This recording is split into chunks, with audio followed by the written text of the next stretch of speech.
Hello दोस्तों, नमस्कार। मैं पूजा पांडे अपने चैनल में आप लोगों का स्वागत करती हूँ। आप लोग कैसे हैं ये बताने के लिए कमेंट बॉक्स में हर हर महादेव जरूर लिखिएगा।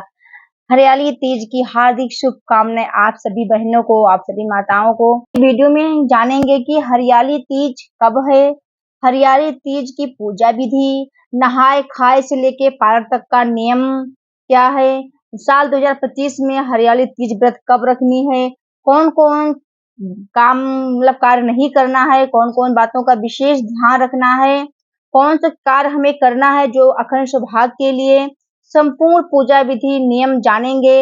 वीडियो को पूरा देखिएगा। वीडियो अच्छा लगे तो लाइक कमेंट शेयर कर दीजिएगा। तो पहले हम जान लेते हैं कि हरियाली तीज सावन के शुक्ल पक्ष में तृतीया में किया जाता है और जो भादुम पड़ता है हड़ताल का तीज वो भी तृतीया में ही किया जाता है। इसमें दोनों व्रत माता पार्वती शिव जी को ही समर्पित होता है। इसमें से माता पार्वती और शिव जी की ही पूजा की जाती है दोनों व्रत में। ये व्रत अखंड सौभाग्य के लिए किया जाता है। सुहागिन महिलाएं अपने पति की लंबी आयु के लिए व्रत रखती हैं। कुछ जगह कुंवारी लड़कियां भी व्रत को रखती हैं।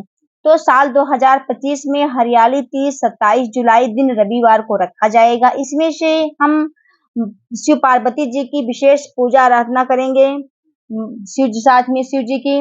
तो आइए जानते हैं पहले नहाए खाए के नियम। तो नहाए खाए के नियम एक दिन पहले से शुरू होता है। नहाए खाए एक दिन पहले आप बाल धुल लीजिए, नाखून वगैरह काट लीजिएगा, मेहंदी लगा लीजिएगा, सारी सामग्री पूजा की इकट्ठा करके रख लीजिएगा एक दिन पहले।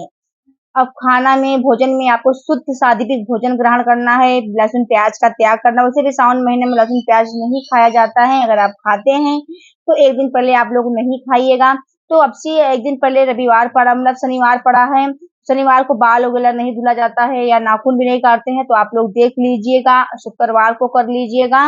और रविवार के दिन तो आप लोग बिल्कुल बाल को नहीं धुलिएगा, क्योंकि जिस दिन व्रत रखते हैं खास करके सुहागिन महिलाएं को बाल नहीं धुलती हैं उस दिन, और कुंवारी लड़कियां अपना तो देख लेंगी।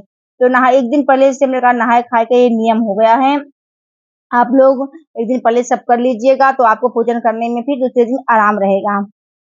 तो लहसुन प्याज जैसे हमने क्या त्याग करते हैं, साधारण भोजन आप करिएगा। व्रत में मतलब कि ज्यादा चिकना उकना भोजन नहीं खाइएगा, क्योंकि व्रत में वो 24 घंटा का उपवास होता है, निर्जला व्रत होता है। तो इसमें प्यास, जैसे कि मेरे का प्यास लगती है, तो इसे आपको मतलब शुद्ध सात्विक भोजन करना है, कम तेल का हो, इसे कम चिकना हो, मतलब एकदम साधारण सा भोजन आपको एक दिन पहले करना है।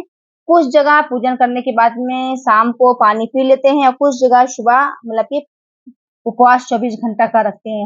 हर ताल का तीज में भी, हरियाली तीज में, दोनों में भी। तो हरियाली तीज के व्रत में 16 श्रृंगार करके हर चीज ही पहनना होता है। चूड़ी, हरी बिंदी, हरी साड़ी।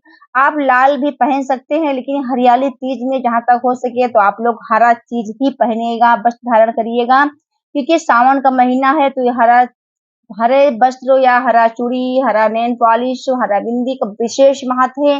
भोले बाबा को पसंद भी बहुत ज्यादा है। तो आप लोग देख लीजिएगा, आप लोग जिस मतलब करते हो उसी तरह आप लोग करिएगा।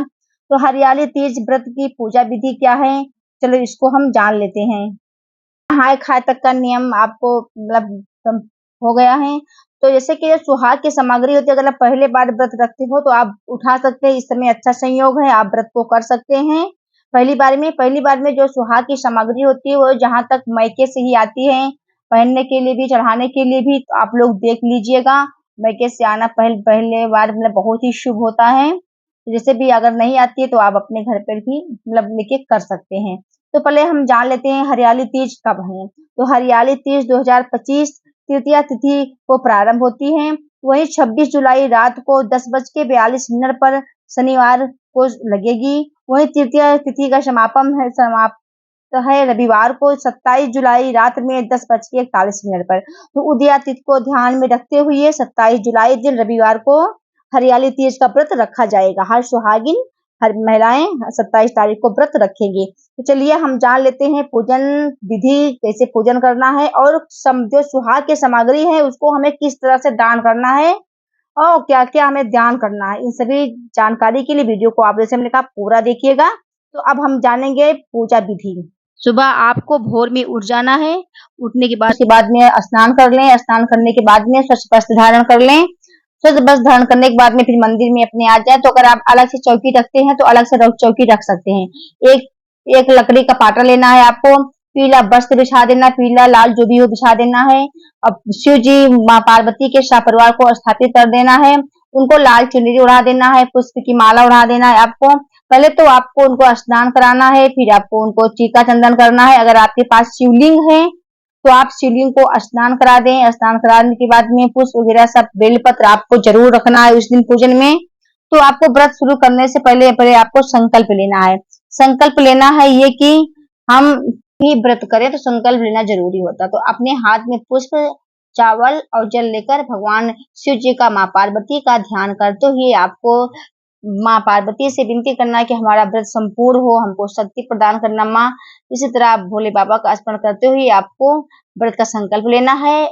उसके बाद में उस फूल और जो जल अक्षत लिए उसको धरती माता पर छोड़ देना है। फिर आपको पूजन शुरू करना है। पूजन शुरू करने के बाद में माँ पार्वती का ध्यान करते हुए अपने जो भी आपके पास जितनी भी सामग्री हो को आपको समर्पित कर देना एक एक करके।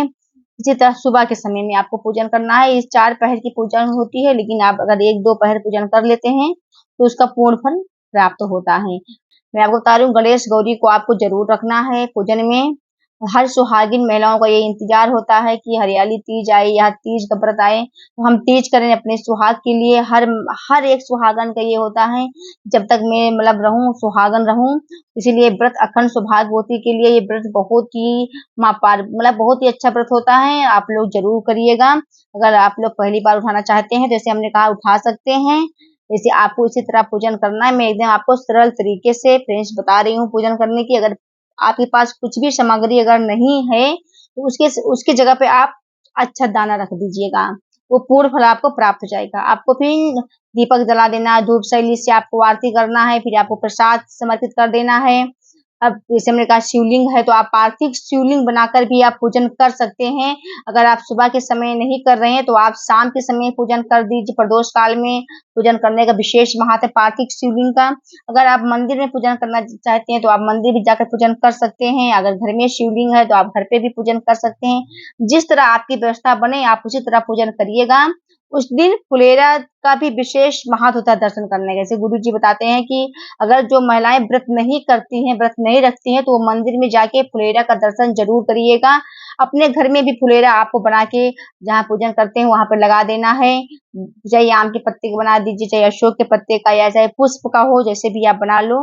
इसी तरह आपको बना लेना है। फिर आपको मंत्र जाप करना है, पूजा वगैरह आपको पूर्ण करना है। फिर आपको अब बताएंगे हम इस सुबह, ये तो हो गई सुबह की पूजा। अब बताएंगे आपको शाम की पूजन कैसे करना है, और शाम के पूजन में आपको सुहाग की सामग्री कैसे दान करना है और कैसे पूजन करना है। तो आप हमारे साथ आप लोग जुड़े रहिएगा। गई शाम की पूजन, तो शाम के पूजन में जैसे कि आप सुबह पूजन किए तो चौकी लगाए हुए हैं, उसी तरह आपको फिर वहीं पे पूजन कर लेना है। आपको चौकी दूसरी नहीं लगाना है, उसी चौकी पे आपको फूल वगैरह हटा दीजिएगा, दूसरा पुष्प समर्पित कर दीजिएगा। फल, मिठाई में मिठाई हो चाहे लड्डू हो, फल आपको समर्पित करना है। जैसे कि हमारे यहाँ सीधा भी छुआ जाता है, अगर आप लोगों के यहाँ छुआ जाता होगा तो आप लोग छू लीजिएगा। तो यहाँ पे मैं सीधा भी रखी हूँ। और पान का पत्ता आप लोग ले लीजिएगा पूजन में। पान पत्ता गौरी गणेश बना लीजिएगा, अगर बनी हुई है तो आप रख लीजिएगा। सुहाग की सामग्री आपको रखना है। तो ये हमारा कच्चा सीधा है तो मैं यहाँ पे पूजन कर ली हूँ। बंदरबार भी लगवा दी हूँ अशोक के, आपको बंदरबार भी लगाना है पूजन में, क्योंकि इसका उस दिन विशेष महत्व होता है फुलेरा का। तो फुलेरा हमने लगा दी यहाँ पे। उसके बाद में पूरा पूजा जब आपको पूरा कर लें, उसके बाद में आपको व्रत कथा पढ़नी है। हरियाली तीज की व्रत कथा आपको जरूर पढ़ना है। जब आप व्रत कथा पढ़ेंगे तभी आपका पूजा पूर्ण होता है, और साथ में आपको दक्षिणा भी रखना है। तो आपको किताब लेके आप अपने आप से भी पढ़ सकते हैं। आप कोई अगर पढ़ेगा तो आप सुन भी सकते हैं। उतना भी महत्व होता है फ्रेंड्स। तो सुहाग की सामग्री आपको बांस के डिलिया में रख के दान दिया जाता है, प्लास्टिक के डिलिया में नहीं दान देते हैं, जैसे कि गुरुजी बताते हैं। तो सुहाग की सामग्री में क्या क्या लगता है आप लोग जान लीजिए। तो सुहाग की सामग्री जैसे कि चूड़ी, बिंदी, नेल पॉलिश, लिपस्टिक, काजल, कंघी, शीशा सुहाग के सामग्री में विशेष करके आपको रखना है। इसका विशेष महत्व होता है। रबर, जितना मतलब 11 चीज हो। वस्त्र दान जरूर करिएगा सुहाग की सामग्री में, चाहिए आप ब्लाउज के पीस रख ले, चाहिए आप साड़ी हो, तो विशेष होता है वस्त्र दान का। साथ में आपको रखना है दक्षिणा, रंग आपका पूजन हो जाए तो माता रानी को आपको समर्पित कर देना है। माँ पार्वती को अपना सुहाग के अखंड सुहाग के लिए चूड़ी, बिंदी से निकाल, नेल पॉलिश, सिंदूर, रंग, वस्त्र, रबड़, शीशा, कंघी सारी सामग्री आपको रख देना है, तो आपको समर्पित कर देना है माता रानी को। उसमें से आप चढ़ाने के बाद में सुबह अगर आप सामग्री आप उसको दान देना है आपको, आप जब मंदिर में दान दे दें या आपका जो ब्राह्मण है आप उसको भी दान दे सकती हैं। तो दान कैसे करना है, ये भी सामग्री दान करने वाली सबको स्पर्श कर लेना है माता पार्वती का ध्यान करते हुए। फिर पूजा जब आपका संपन्न हो जाए तो हाथ जोड़कर माँ पार्वती से, माँ भोले बाबा से आपको क्षमा याचना करना है, अपनी गलती की क्षमा मांगना है। फिर जो चढ़ी हुई सामग्री आप उसको दूसरे दिन सुबह मंदिर में भी दान दे सकती हैं, आपने ब्राह्मण को भी आप दान दे सकती हैं। तो वीडियो अच्छा लगा हो तो लाइक कमेंट शेयर कर दीजिएगा, कमेंट में हर हर महादेव जरूर लिखिएगा फ्रेंड्स। हमने सरल तरीके से पूजा विधि, पूजन दान करने की त्योहार की सामग्री बता दी है। अब सारी बातें क्लियर भी हो गई है। हरियाली कब है, पूजा विधि, खाए नहाए तक के नियम सारे इसी वीडियो में आपको तुरंत मिलेगा। वीडियो को अच्छे से शेयर कर दीजिएगा। धन्यवाद।